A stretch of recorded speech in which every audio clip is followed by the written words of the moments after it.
En el universo que tenemos alrededor hay una proporción que se cumple casi siempre. Coge cualquier galaxia grande, mide toda la masa de sus estrellas, mide después el agujero negro supermasivo que tiene en el centro, y divide. El resultado ronda siempre la misma cifra. La galaxia pesa alrededor de 1000 veces más que su agujero negro. Pasa con la Vía Láctea. Pasa con Andrómeda. Pasa con prácticamente todas las galaxias que hemos podido medir. Esa regularidad lleva décadas siendo uno de los hechos más intrigantes de la astronomía extragaláctica. Piensa en lo raro que resulta. Un agujero negro supermasivo ocupa una región minúscula comparada con el tamaño de su galaxia. Si la galaxia fuera del tamaño de España, el agujero negro central sería más pequeño que una moneda puesta en Madrid. Su influencia gravitatoria directa alcanza solo a las estrellas más próximas. Y sin embargo, la masa de esa moneda guarda relación con la masa de todo el país. Esa correlación se descubrió a finales de los años 90, y desde entonces se ha confirmado en cientos de galaxias. Se conoce por el nombre de las magnitudes que relaciona, y su existencia implica que el agujero negro y la galaxia crecieron de forma acoplada, influyéndose mutuamente durante miles de millones de años. Esa idea, la coevolución, se convirtió en uno de los pilares del modelo de formación de galaxias. Ahora quédate con este dato. Acaban de pesar por primera vez, de forma directa, un agujero negro del universo primitivo. Y en ese objeto la proporción está invertida. El agujero negro pesa como mínimo el doble que todas las estrellas de su galaxia juntas. Detente un momento en esa frase, porque es más rara de lo que parece. En el universo de hoy, un agujero negro es una parte pequeñísima de su galaxia. En este objeto, el agujero negro es la mayor parte del sistema. La relación está 3 órdenes de magnitud fuera de todo lo conocido. Los astrónomos que lo han medido lo llaman el agujero negro más desnudo jamás detectado. Y la conclusión a la que apuntan rompe el orden de creación que llevamos décadas enseñando. En ese sitio, el agujero negro llegó antes que las estrellas. En los próximos minutos vas a saber cómo se pesa un agujero negro que está a 13.000 millones de años luz. Y el método es bastante más ingenioso de lo que imaginas. Vas a entender por qué esta medición concreta zanja una polémica que llevaba 3 años abierta, y por qué muchos astrónomos sospechaban que las cifras que se venían publicando estaban infladas. Vas a ver qué tiene alrededor este objeto, que es la parte que de verdad desconcierta, porque el gas que lo rodea está prácticamente sin estrenar. Y al final vamos a llegar a la explicación que propone el equipo que lo ha medido, que conecta directamente con una idea que Stephen Hawking planteó hace más de 50 años y que nadie ha logrado confirmar todavía. También te voy a señalar 2 errores que circulan estos días sobre este hallazgo, porque se están compartiendo mucho y más vale tenerlos claros. Empecemos por el objeto. Se llama A2744-QS-O1. En los artículos científicos aparece abreviado como QS-O1, y ese nombre tiene una explicación sencilla. Es el primer objeto de tipo cuásar, catalogado detrás del cúmulo de galaxias, Abell 2744. Ese cúmulo tiene un apodo mucho más agradecido. Lo llaman el cúmulo de Pandora, y es una de las herramientas más valiosas que tiene hoy la astronomía. La razón está en la relatividad general. Una concentración enorme de masa curva el espacio a su alrededor, y esa curvatura desvía la luz que pasa cerca. El resultado es que un cúmulo masivo funciona como una lente natural, amplificando lo que hay justo detrás. Sin esa lupa, QS-O1 sería invisible para nosotros. Con ella se ve, y se ve 3 veces.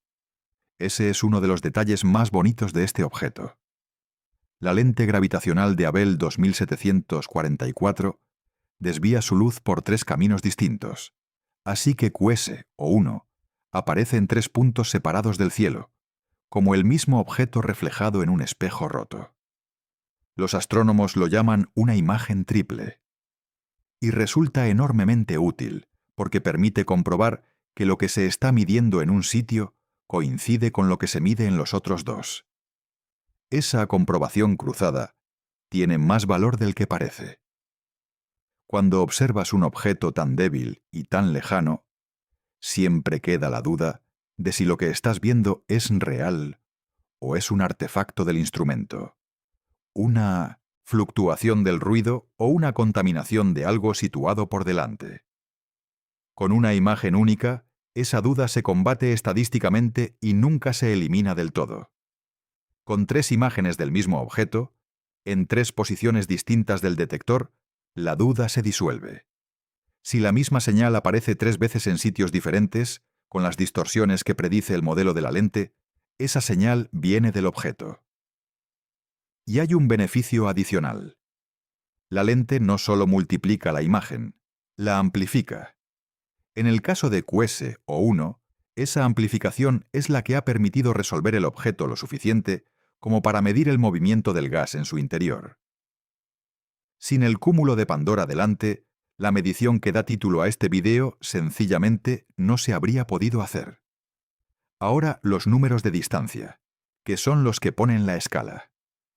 QS o 1 está a un corrimiento al rojo de 7,04. Traducido, la luz que estamos recibiendo salió de allí cuando el universo tenía unos 700 millones de años. Vamos a explicar de dónde sale ese número, porque aparece en todas las noticias de astronomía y casi nunca se aclara. El universo se expande, y esa expansión estira la luz que lo atraviesa. Cuanto más tiempo lleva viajando una onda de luz, más se ha estirado por el camino. Y estirar una onda luminosa significa desplazarla hacia el rojo del espectro. Así que el corrimiento al rojo funciona como un contador de tiempo de viaje. Se mide comparando la posición de las líneas del espectro con la que tendrían en un laboratorio aquí abajo. Si aparecen desplazadas hacia longitudes de onda más largas, la diferencia te dice cuánto se ha expandido el universo desde que esa luz salió. Un corrimiento al rojo de 7,04 significa que el universo se ha expandido algo más de 8 veces desde entonces. Y una vez conoces ese factor, el modelo cosmológico te da la edad que tenía el universo en ese momento. En este caso, unos 700 millones de años. El universo tiene hoy 13.800 millones de años. Así que estamos viendo ese objeto, tal y como era, cuando el cosmos llevaba en marcha aproximadamente un 5% de su vida actual. Ponlo en una escala que se pueda visualizar. Si toda la historia del universo fuera un año completo, desde el 1 de enero hasta el 31 de diciembre, esa luz salió alrededor del 18 de enero. Y queda una cosa más sobre QS o 1, que es la clave para entender todo lo demás. QS o 1 pertenece a una familia de objetos que el telescopio James Webb descubrió nada más empezar a trabajar, y que se han convertido en uno de los mayores quebraderos de cabeza de la astronomía actual. Los llaman puntos rojos pequeños.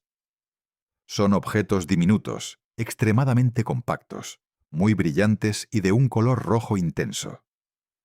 Aparecen solo en los primeros 1.500 millones de años del universo, y después desaparecen del registro. En los cielos profundos observados por el Webb, entre un 20 y un 30% de los núcleos galácticos activos, detectados a gran distancia, pertenecen a esta categoría. Detente en ese detalle de la desaparición, porque es uno de los más raros de todo el asunto. Los puntos rojos abundan en la primera etapa del universo, y después dejan de aparecer. En el cosmos cercano no hay nada que se les parezca. Eso significa que fueron una fase, no una clase permanente de objeto. algo que existió durante un tramo concreto de la historia cósmica y que después se transformó en otra cosa, o se apagó, o dejó de resultar visible.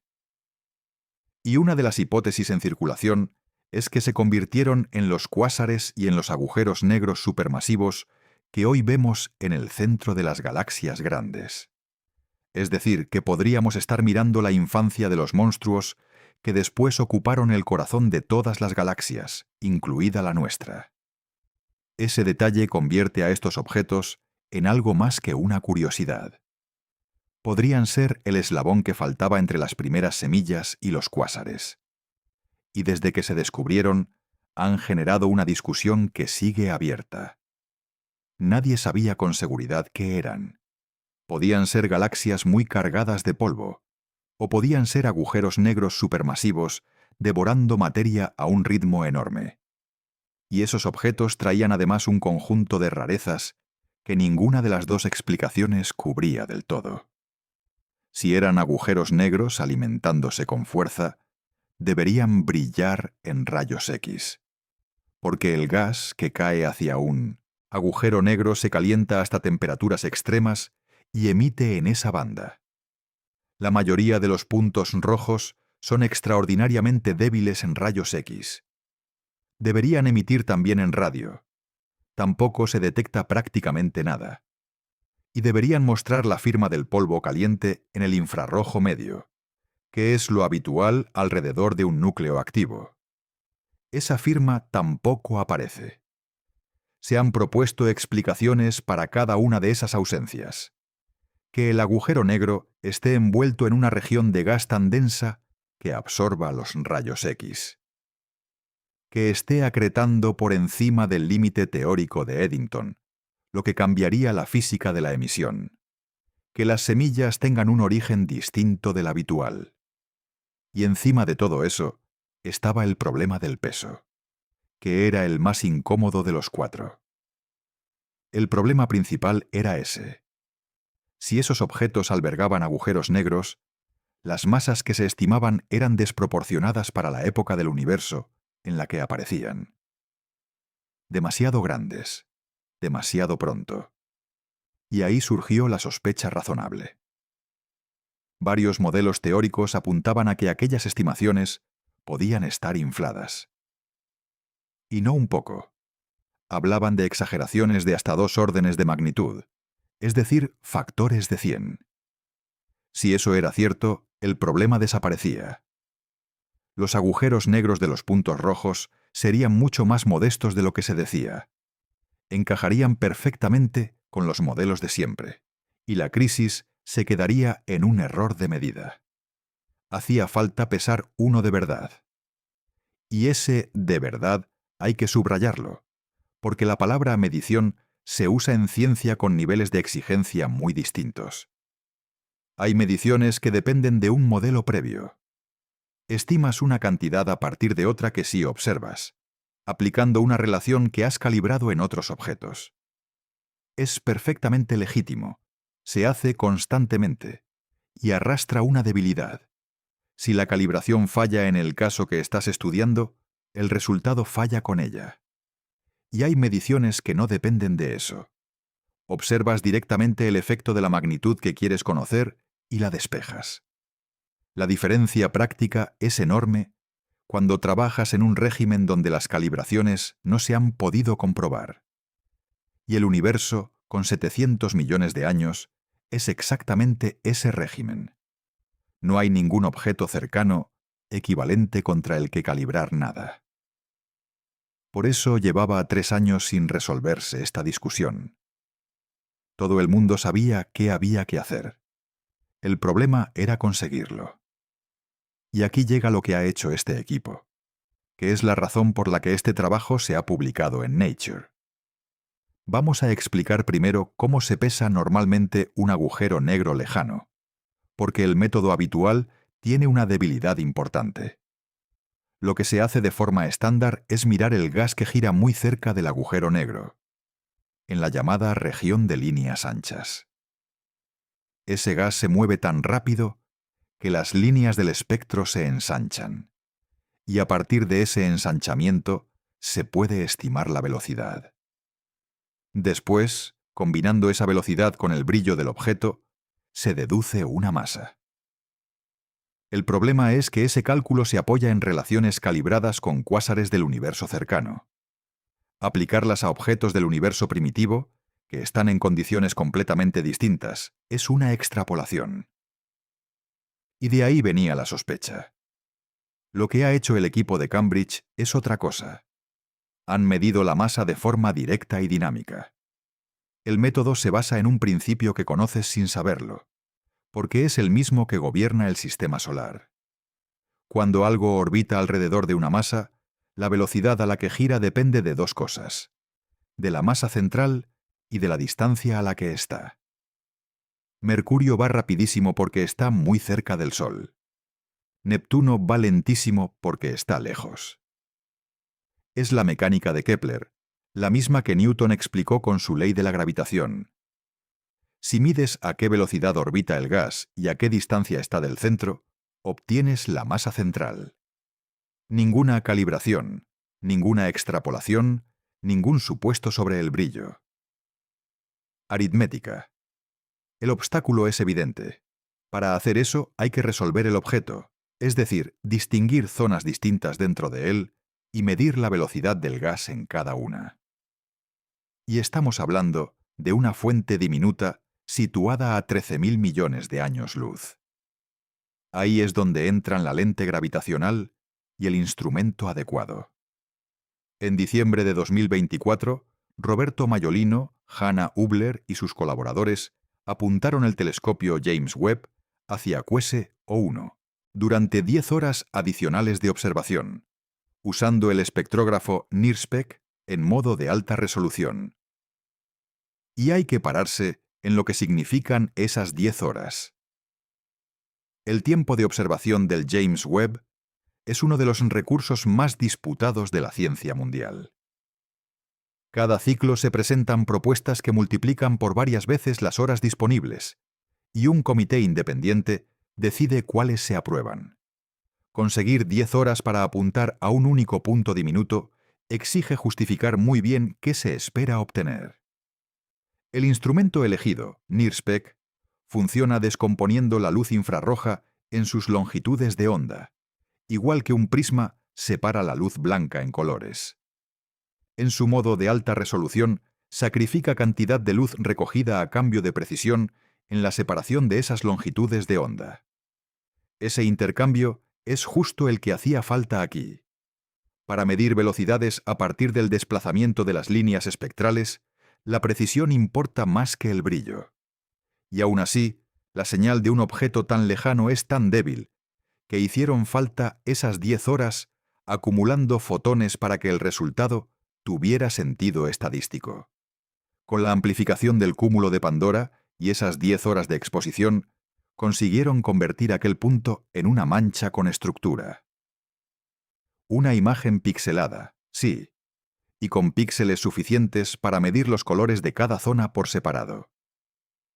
Y en esos colores está la velocidad. Porque el gas que se acerca a nosotros desplaza su luz hacia el azul, y el que se aleja la desplaza hacia el rojo. Efecto Doppler otra vez, el mismo de la sirena de la ambulancia, aplicado píxel a píxel. Lo que salió de ahí fue un mapa del movimiento del gas alrededor del centro. Y ese mapa mostraba exactamente el patrón que produce una masa central compacta gobernando el movimiento a su alrededor. Movimiento kepleriano. El mismo que siguen los planetas. Suscríbete al canal si te interesa la astronomía contada con los datos encima de la mesa, porque el resultado de esa medición es la parte fuerte de este vídeo. La cifra que salió fue de unos 50 millones de masas solares. Para dimensionar esa cifra, mira lo que tenemos en casa. El agujero negro del centro de la Vía Láctea, Sagitario a estrella, ronda los 4 millones de masas solares. Es el objeto más masivo de nuestra galaxia con diferencia, y gobierna las órbitas de las estrellas que lo rodean. Cuese O1 tiene más de 10 veces esa masa. Y lo tenía cuando el universo llevaba funcionando 700 millones de años. Nuestra galaxia ha tenido 13.000 millones de años para construir el suyo. Aquel objeto tuvo, como mucho, 700. Las estimaciones indirectas anteriores daban alrededor de 40 millones. Así que la medición directa, lejos de desinflar la cifra, la confirmó y la subió ligeramente. Detente un momento aquí, porque esto es importante y se ha contado poco. La sospecha de que las masas de los puntos rojos estaban exageradas hasta 100 veces acaba de quedar desmentida en el primer caso que se ha podido comprobar directamente. Esos objetos albergan de verdad agujeros negros enormes. El problema que planteaban era real desde el principio. Ignaz George, primer firmante del artículo publicado en Nature, lo resumió diciendo que sus resultados representan una medición dinámica y directa de la masa de un agujero negro en el universo primitivo. Es la primera de la historia. Y esa medición hace algo más, que es igual de valioso. Descarta explicaciones alternativas. Antes de esto, alguien podía argumentar que el movimiento del gas se debía a otra cosa, a un cúmulo estelar extraordinariamente denso, concentrado en el centro, por ejemplo, o a una acumulación de materia oscura capaz de producir el mismo efecto gravitatorio sin necesidad de un agujero negro. El mapa de velocidades descarta esas opciones. La masa está concentrada en un volumen demasiado pequeño para que sea otra cosa. Y hay un matiz metodológico que hace especialmente sólida esta conclusión. Cuando mides el movimiento de un gas y encuentras que sigue un patrón kepleriano limpio, estás viendo la firma de una masa puntual dominando la dinámica. Un cúmulo estelar denso produce un patrón distinto, porque la masa está repartida en un volumen y las velocidades no crecen igual al acercarte al centro. La diferencia entre los dos casos es medible si tienes resolución suficiente. Y esa resolución es justo lo que aportaron la lente gravitacional y las 10 horas extra de observación. Por eso este trabajo cierra puertas que hasta ahora seguían abiertas. Va más allá de confirmar una masa. Descarta también las explicaciones que permitían seguir manteniendo el modelo clásico sin cambios. Después de esto, la pregunta ya no consiste en si esos agujeros negros son tan masivos como parecían. Lo son. La pregunta consiste en explicar cómo llegaron a serlo tan pronto. Y ahora viene la parte que ha convertido este trabajo en un cambio de guión para toda la disciplina. Con la masa del agujero negro medida, el equipo se puso a calcular la masa de la galaxia que lo rodea. Y ahí se llevaron el desconcierto. Porque no había prácticamente galaxia. Las estimaciones indican que la masa estelar del sistema anda por debajo de unos 20 millones de masas solares. Es decir, todas las estrellas de esa galaxia sumadas pesan menos de la mitad que el agujero negro que tienen en el centro. Vuelve a la proporción del principio del vídeo.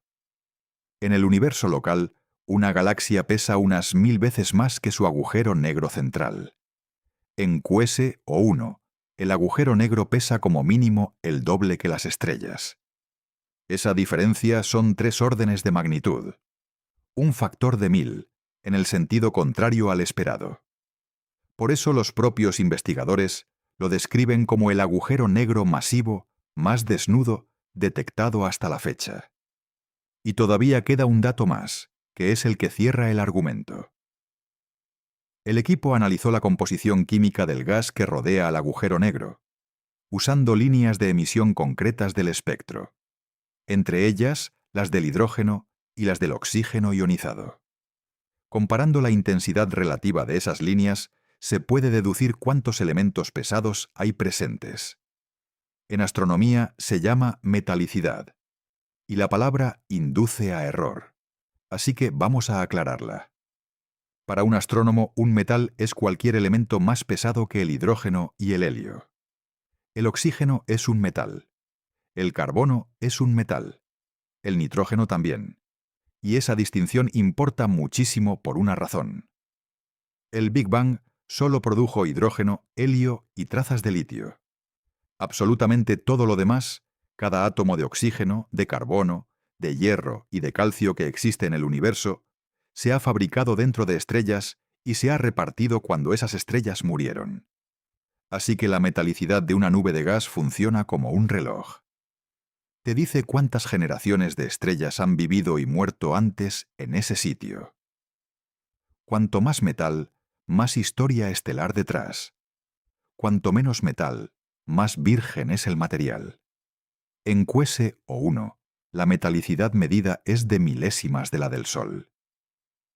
Y aquí hace falta una precisión importante, porque el dato admite lecturas y quiero dejarlo bien. Que el gas tenga poquísimos metales indica que en esa región concreta ha habido muy poca actividad estelar previa. Eso está medido y es sólido. Lo que ese dato por sí solo no demuestra es que jamás haya habido estrellas en ningún sitio del sistema.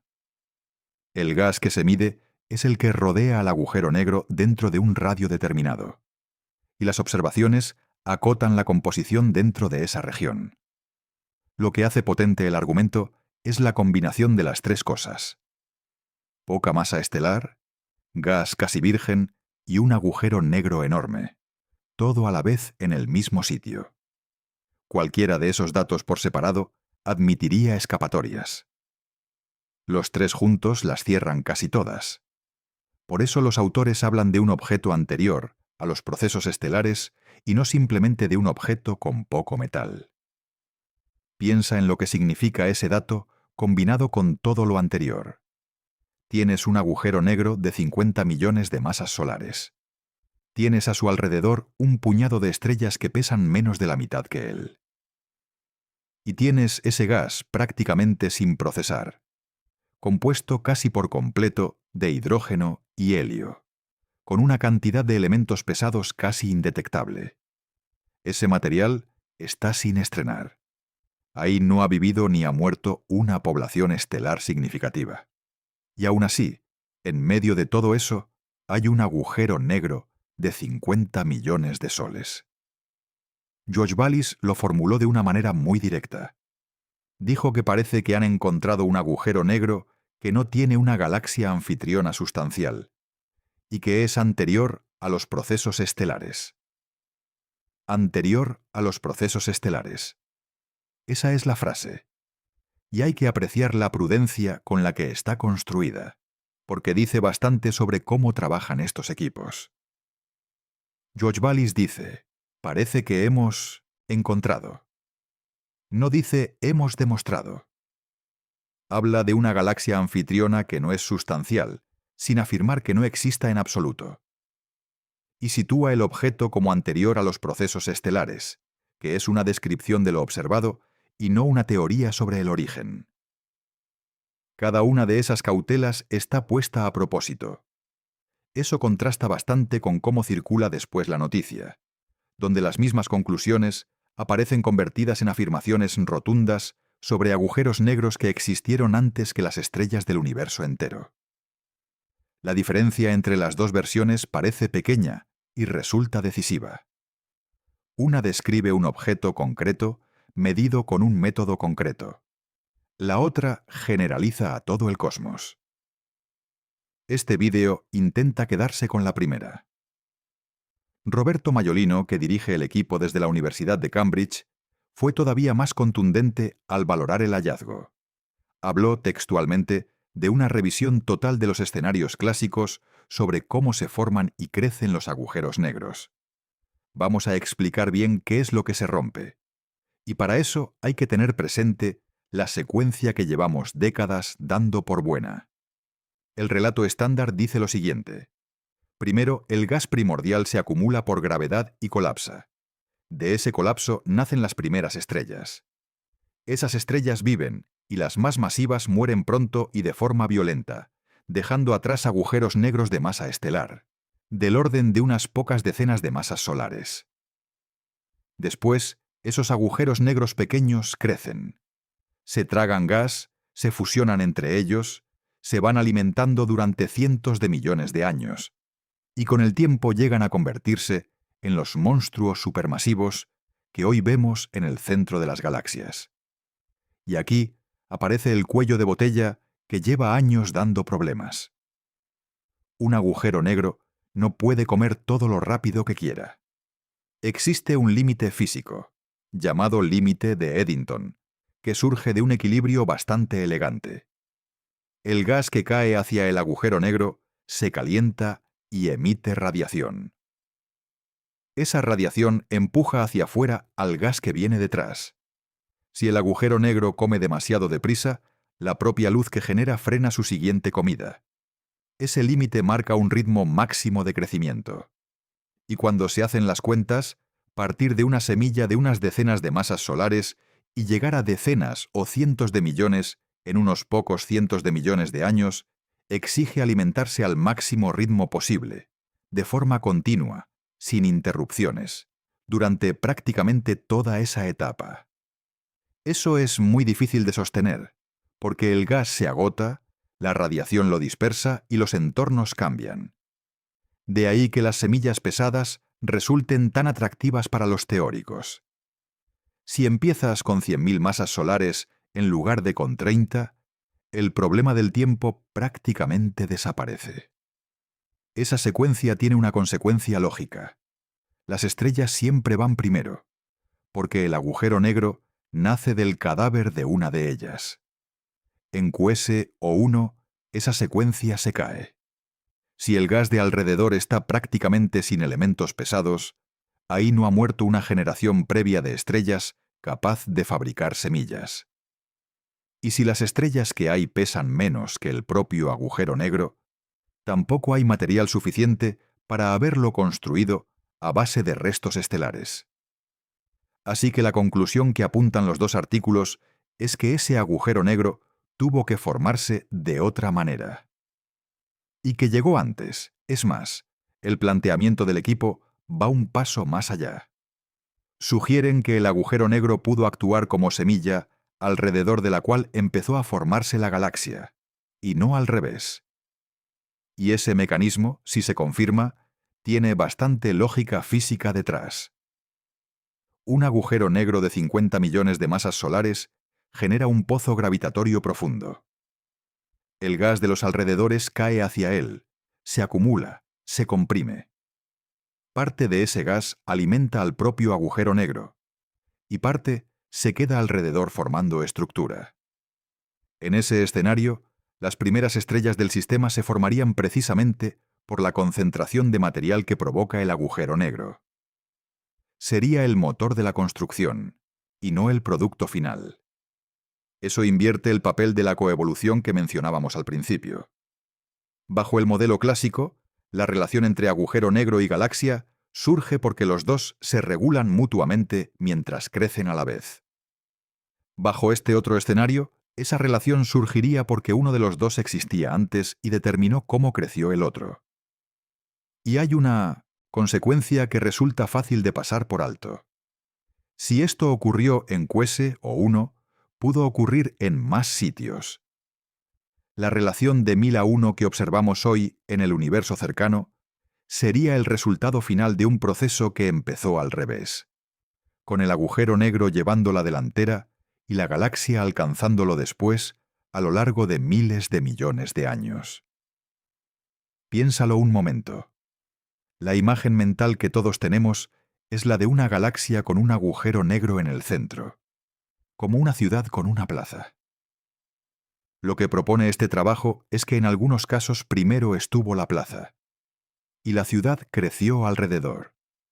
Y ahora la pregunta que queda abierta, que es de dónde salió entonces ese agujero negro. El equipo maneja dos posibilidades, y las dos aparecen en los artículos publicados. Las voy a contar por orden de menor a mayor rareza. La primera se llama colapso directo.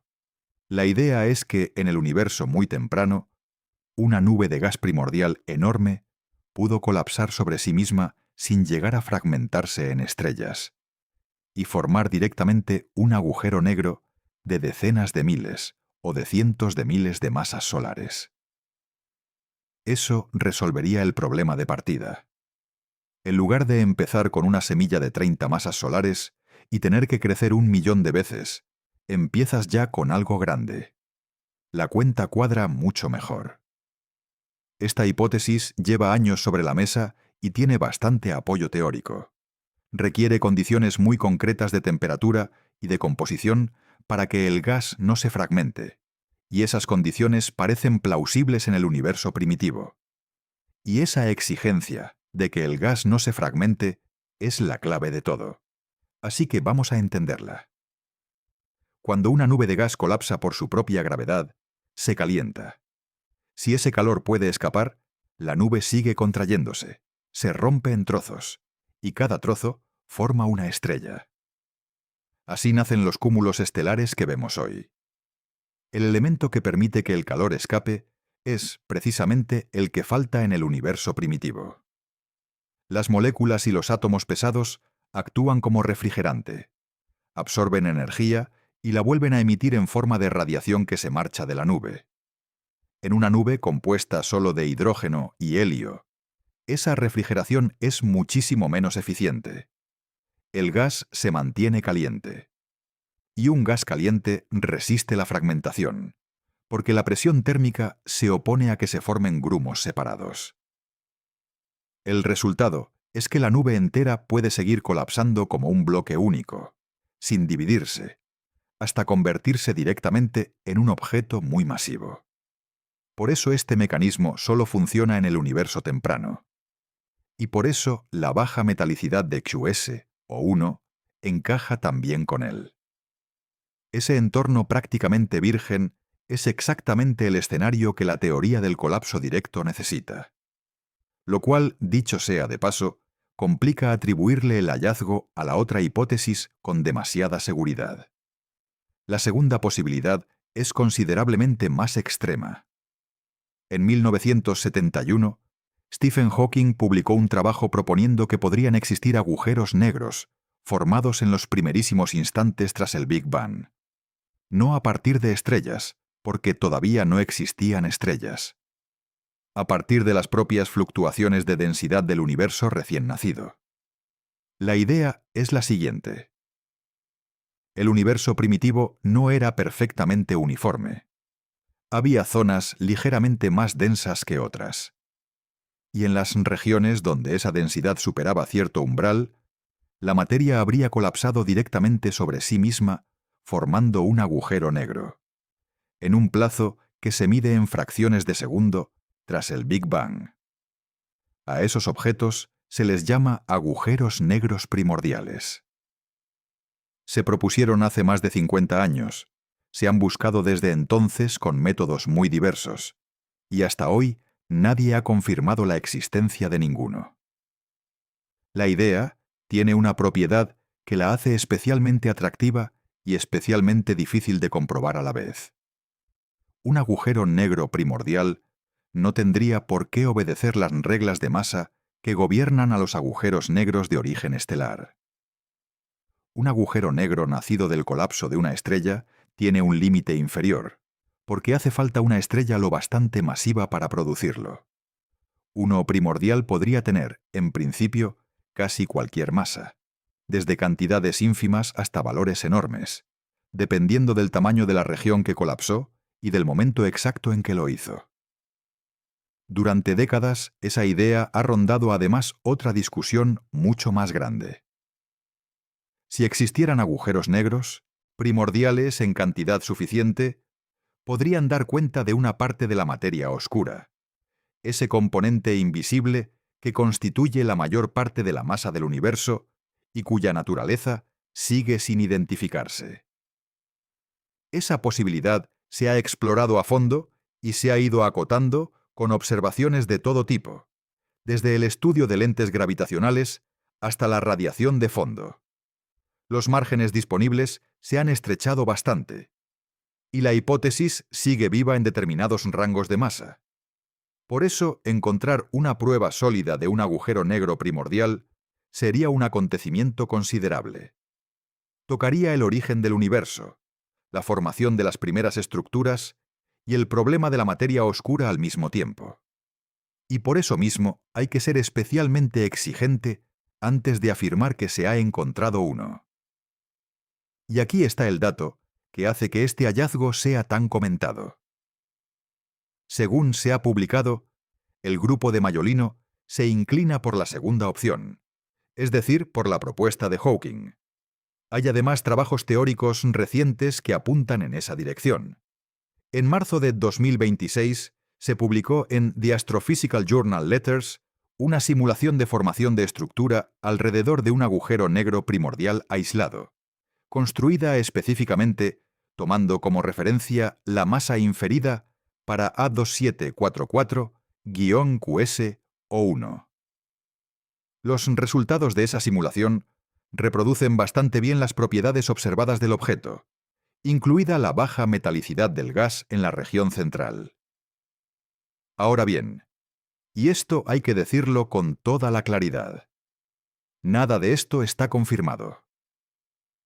El propio resumen que hizo circular el equipo lo plantea de forma abierta.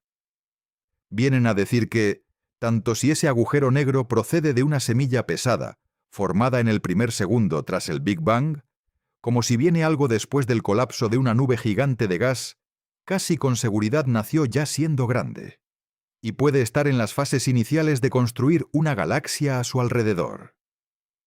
Fíjate en la formulación. Las dos puertas siguen abiertas.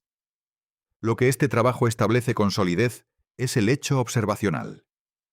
Hay un agujero negro enorme donde no debería haberlo, rodeado de material sin procesar y sin una galaxia que lo justifique.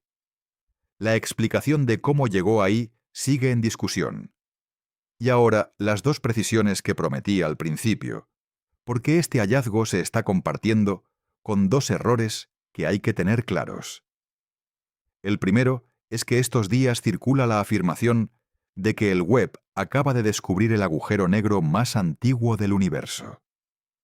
Eso es falso, y por una diferencia considerable.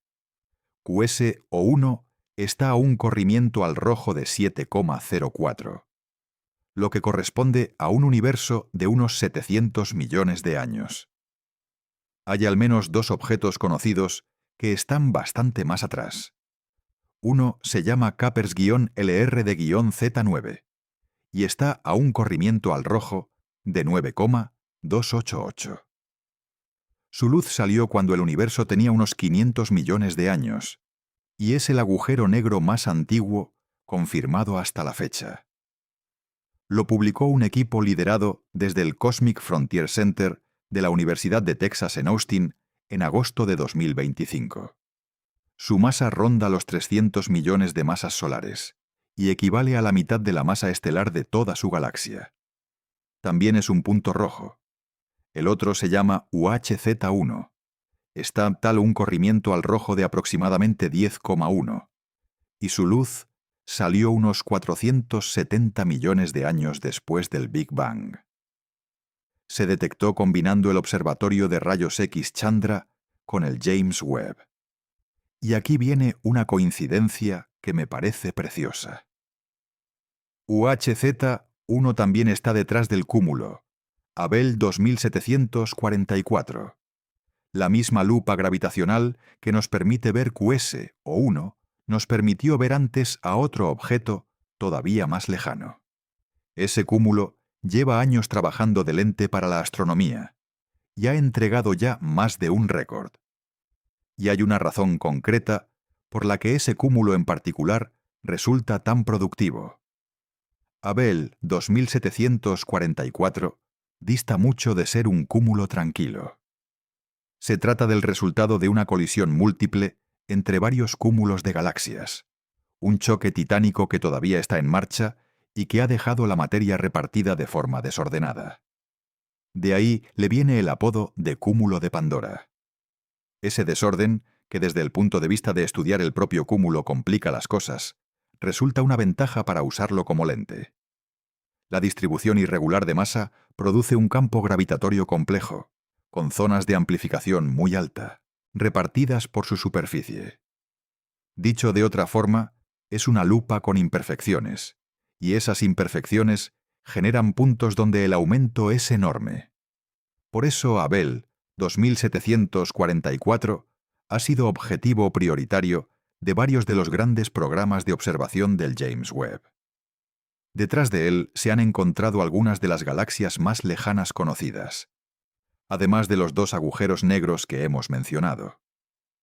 Es probablemente el trozo de cielo más rentable que tiene hoy la astronomía extragaláctica. El segundo error es más sutil y también importa.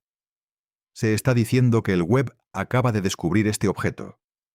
QS-1 se descubrió en 2023. Y desde entonces se ha estudiado en varios trabajos. Lo que ha ocurrido en 2026 es otra cosa, y es mucho más valiosa que un descubrimiento. Lo que se ha hecho es pesarlo directamente por primera vez. Y esa distinción importa porque explica por qué esto es noticia. Descubrir un objeto lejano es relativamente frecuente en la era del web. Medir de forma directa la masa de un agujero negro del universo primitivo, con un método que no depende de calibraciones extrapoladas, no lo es en absoluto. Es la primera vez que se consigue. Ese es el titular real. Y quiero detenerme un momento en por qué señalo esto, porque no se trata de corregir por corregir. Cuando una noticia científica se resume en la frase «descubren el más antiguo», se pierde exactamente lo que la hacía valiosa. Un récord de antigüedad es una cifra que dura hasta que alguien encuentra otro objeto un poco más lejos. Una primera medición directa es un método nuevo que se puede aplicar después a decenas de objetos. Lo segundo tiene mucho más recorrido que lo primero. Y hay un motivo práctico para preferir la versión correcta.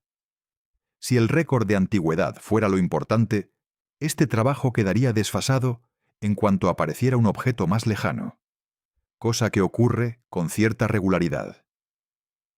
Contado como lo que es, la primera medición dinámica de un agujero negro del universo temprano, el hallazgo aguanta. Además, el récord de antigüedad ya lo tiene otro objeto, y ese objeto también es un punto rojo. Eso dice bastante sobre lo que estamos encontrando ahí atrás. Y para terminar, vamos a poner esto en perspectiva, porque encaja en una historia más grande. Desde que el telescopio James Webb empezó a funcionar, la astronomía lleva encontrándose el mismo tipo de problema una y otra vez. Galaxias demasiado formadas demasiado pronto. Agujeros negros demasiado grandes demasiado pronto. Estructuras que, según los modelos, no deberían haber tenido tiempo de existir cuando las estamos viendo. QS-1 es la pieza más nítida de ese rompecabezas hasta la fecha, precisamente porque ahora está medida y ya no depende de estimaciones discutibles. Y hay una lectura de todo esto que a mí me parece la más interesante. Durante mucho tiempo, cuando aparecía un objeto que no encajaba, la reacción razonable era sospechar de la medición. Y esa sospecha ha sido tremendamente productiva en la historia de la ciencia, porque la mayoría de las veces acierta. Los datos raros suelen ser datos malos. Con los puntos rojos, esa sospecha se planteó de forma explícita y con buenos argumentos. Los modelos decían que las masas estaban infladas. Era la explicación cómoda, y además era la explicación probable. Lo que ha ocurrido es que alguien se ha tomado la molestia de comprobarlo con un método independiente. 10 horas más de un telescopio que vale miles de millones. Apuntando a un punto diminuto, para medir la velocidad del gas píxel a píxel. Y el resultado ha dicho que la medición estaba bien y que el problema era real. Eso deja a la disciplina en una posición incómoda y honesta a la vez. Ya no se puede archivar el asunto como un error de calibración. Hay que explicar cómo se fabrica un agujero negro de 50 millones de soles en un sitio donde todavía no ha vivido ninguna generación de estrellas. Nadie tiene esa respuesta cerrada todavía. Lo que sí hay es una hoja de ruta bastante clara para averiguarlo. Lo primero es repetir la medición en otros objetos. QS-1 ha sido el primero porque se dieron 3 circunstancias afortunadas a la vez. Está detrás de una lente potente, aparece triplicado y el equipo consiguió tiempo de observación suficiente.